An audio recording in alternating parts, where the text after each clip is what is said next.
A primeira carta de Paulo aos Coríntios foi escrita para uma comunidade cristã que Paulo conhecia bem. Corinto era uma cidade portuária importante no mundo antigo, com muitos templos dedicados aos deuses gregos e romanos. Era um grande centro econômico, e Paulo foi para lá estrategicamente como missionário. Ele morou lá 1 ano e meio e passou o seu tempo conhecendo as pessoas e conversando com elas sobre Jesus. Muitos começaram a seguir Jesus e iniciaram uma comunidade cristã. Você pode ler mais sobre isso no capítulo 18 do livro de Atos. Depois de um tempo, Paulo seguiu viagem para começar igrejas em outras cidades. Ele começou a ouvir relatos de que as coisas não iam muito bem na igreja de Corinto. A igreja estava passando por todo tipo de problemas e por isso ele escreveu essa carta. A carta é dividida em 5 partes principais, junto com a saudação final. Essas 5 partes correspondem aos 5 principais problemas que Paulo aborda. A carta é lida como uma coleção de ensaios curtos sobre temas diferentes, mas há ideias centrais que unem todas as partes. Eis o que ele fez em cada parte. Primeiro, ele descreve o problema. Depois, ele responde ao problema com algum trecho da história do Evangelho, que são as boas novas de Jesus.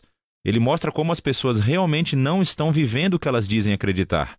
A essência dessa carta é a seguinte: devemos abordar todas as áreas da nossa vida através da lente do Evangelho. Vamos descobrir como ele faz isso. Nos capítulos 1 a 4, o problema apresentado é que há divisões na igreja. Depois que Paulo foi embora, outros mestres passaram pela cidade. Um cara chamado Apolo e, em seguida, Pedro. As pessoas decidiram escolher o seu mestre favorito e tornaram-se fãs daquele líder. Começaram a falar mal e desrespeitar quem favorecesse outro líder ou mestre. A resposta de Paulo foi meio sarcástica e afiada. Ele diz: "Vocês estão de brincadeira comigo. A igreja não é um concurso de popularidade. A igreja é uma comunidade de pessoas centradas em Jesus. Seus líderes e mestres são simplesmente servos de Jesus. Enquanto vocês podem preferir um líder ou outro, não vale a pena se dividirem e muito menos falar mal uns dos outros.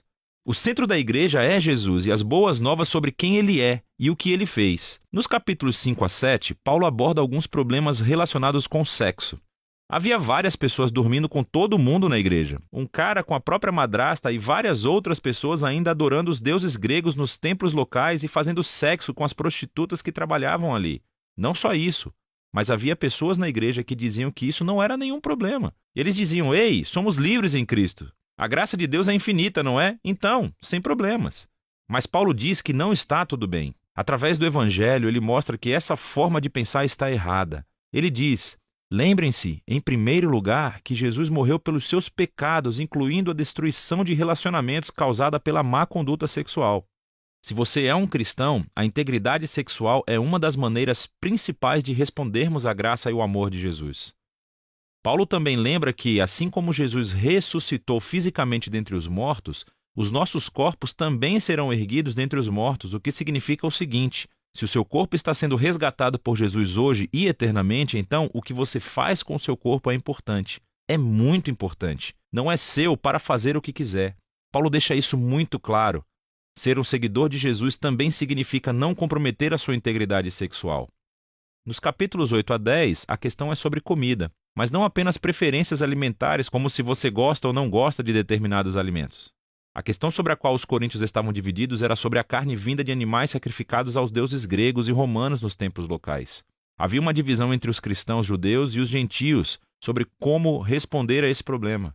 Mais uma vez, Paulo apela para algumas ideias centrais do Evangelho. Ele diz que a nossa lealdade é, acima de tudo, a Jesus como Senhor e não a outros. Se você estiver numa situação em que a carne foi dedicada a outro Deus, e há pessoas observando o que você faz, elas podem concluir: olha, os cristãos adoram Jesus e eles podem adorar outros deuses também. Paulo diz que nessa situação não coma a carne. A sua lealdade é somente a Jesus e você deve amar essas pessoas mais do que a si mesmo e não ser motivo de tropeço para elas. Paulo rapidamente qualifica isso e diz: escutem, como cristãos acreditamos que Deus é o Criador de todas as coisas, incluindo daquele animal. Os ídolos do templo, nós acreditamos, são apenas pedaços de madeira e de pedra. Então, se não houver ninguém ao redor que possa interpretar mal as suas ações e se você estiver com fome, pode comer. Como um novo ser em Cristo, você é livre para seguir a sua consciência nesse tipo de assunto. Então, por que uma situação não tem problema e a outra sim? O princípio básico é o amor. O amor nega a si mesmo e procura o bem-estar de outras pessoas. E o amor de Deus, é o centro do Evangelho. É o que Jesus fez quando morreu por nós. Paulo diz que é o que cristãos devem fazer por outras pessoas. Nos capítulos de 11 a 14, Paulo continua abordando problemas nos encontros semanais de adoração. Havia algumas pessoas que estavam tendo experiências espirituais muito poderosas. Começavam a orar em voz alta e em línguas desconhecidas.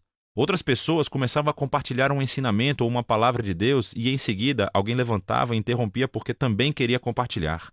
Era uma situação muito caótica e isso estava distraindo as pessoas do Evangelho, especialmente os visitantes. Nesses capítulos, Paulo ajuda-os a pensar, antes de tudo, no propósito desses encontros para ajudá-los a ver que tipo de comportamentos são adequados.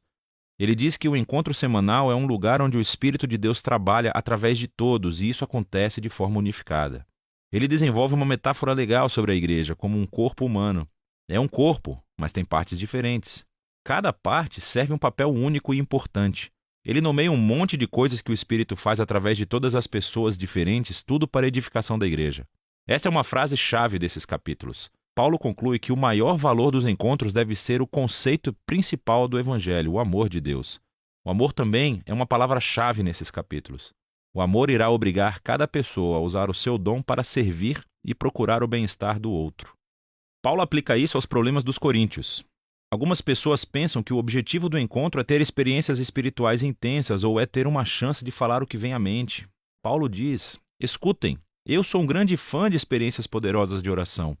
Mas se isso distrai ou assusta outras pessoas, devo parar, porque eu estou pensando mais em mim do que no amor que tenho por essas pessoas. O encontro em torno de Jesus deve ser organizado para que todas as pessoas possam aprender, cantar, adorar e ouvir Deus falando. O último problema que Paulo aborda é a questão da ressurreição de Jesus e a esperança futura para os seus seguidores. Algumas pessoas na igreja diziam que a ideia da ressurreição é ridícula e sem importância para um cristão. Paulo reage a isso.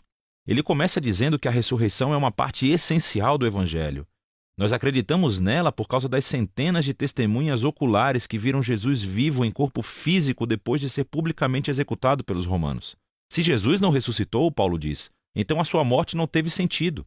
Estamos todos ainda perdidos no nosso pecado e egoísmo. Devíamos parar de ser cristãos. Paulo então mostra em detalhes como a ressurreição foi a vitória de Jesus sobre a morte e o mal, como é uma fonte de vida e poder para nós no presente e como é uma promessa de esperança futura para todo mundo. A ressurreição de Jesus é a razão para a nossa união. É a razão pela qual devemos manter a integridade sexual. É a fonte de poder para amar outras pessoas mais do que a nós mesmos. E, em última análise, é a nossa esperança para a vitória sobre a morte. Então Paulo conclui que acreditamos que Jesus foi ressuscitado dentre os mortos, o que significa o seguinte: o Evangelho não é somente um conselho moral ou uma receita para uma espiritualidade particular. É um anúncio sobre Jesus que cria uma realidade completamente nova. E é sobre isso que se trata 1 Coríntios, sobre a capacidade de enxergar cada parte da nossa vida através da lente desse Evangelho.